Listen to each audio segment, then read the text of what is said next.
Hi and welcome back to today's video. It's now August 25, 1944, and I just wanted to show where we're up to. Over in China, we've managed to take Xi'an and we're pushing towards these next two towns, this capital and this capital. We've also pushed up north to try to pull some of these units away to make it easier for this push to come across.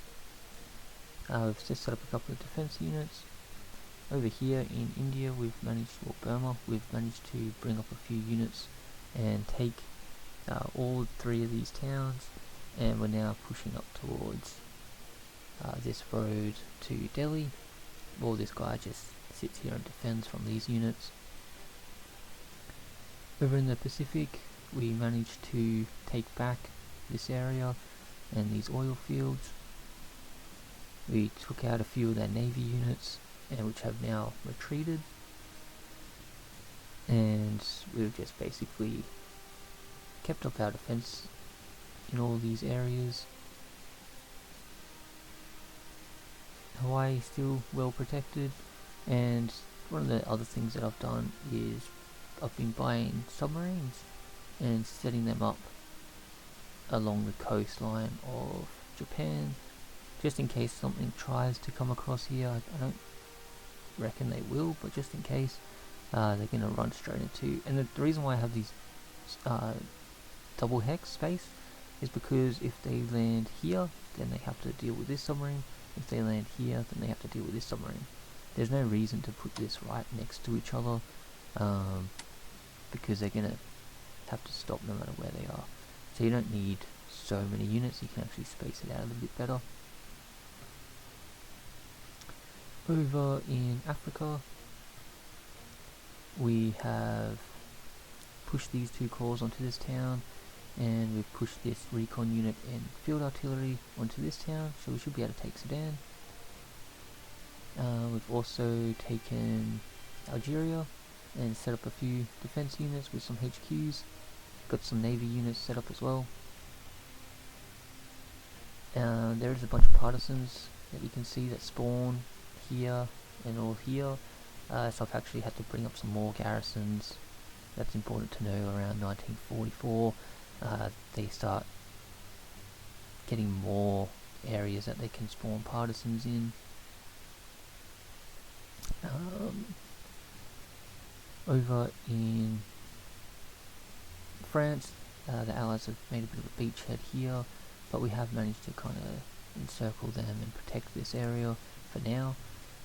They did try to make another beachhead here, but my heavy tanks managed to push them back, and now finishing off the rest of them.